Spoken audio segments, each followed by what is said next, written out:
One thing that's interesting in this whole debate is that in Texas, there are Christian lawmakers who are using Scripture to push for drug law reform.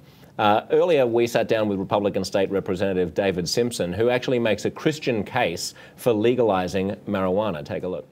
Everything that God made is good and is not to be rejected if it can be received with thanksgiving and used in faith responsibly. And I believe that's true of marijuana.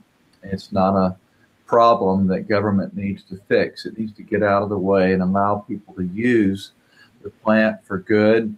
You can use just about anything, alcohol, food, even sleep, to excess. And Proverbs 23:21 says, "The drunkard and the glutton shall come to poverty, and drowsiness will clothe a man with rags." But God doesn't ban alcohol, food, or sleep. He warns us about the excessive use of it. And so I think we need to leave people free and responsible. And if they eat too much, there are consequences. I don't think we need to regulate that. It should be self-regulating. And if they're addicted to something, let's get them help. Let's engage them, invite them over for dinner, find out why they're depressed, give them the gospel, but don't put them in prison. Stewart, does Representative Simpson's interpretation hold water?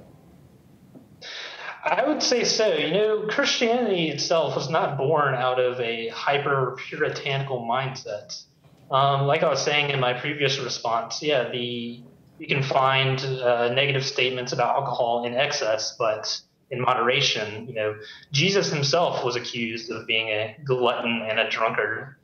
Right, but just to clarify, Stewart, he's in favor of decriminalizing mind-altering drugs. He does say that if you use them to excess, that might be a problem, but he doesn't base it on a moral interpretation of the Scripture. He takes the same attitude towards an excessive use of cannabis, for example, as he would towards someone who's gluttonous and who overeats. So he's actually coming at it from a non-puritanical reading of the Scripture. That's what I was trying to emphasize. I was saying that actually Christianity itself, in some senses, comes from that. And I mean, I think there's a sense in which religion itself is not finished. You know, it's constantly evolving.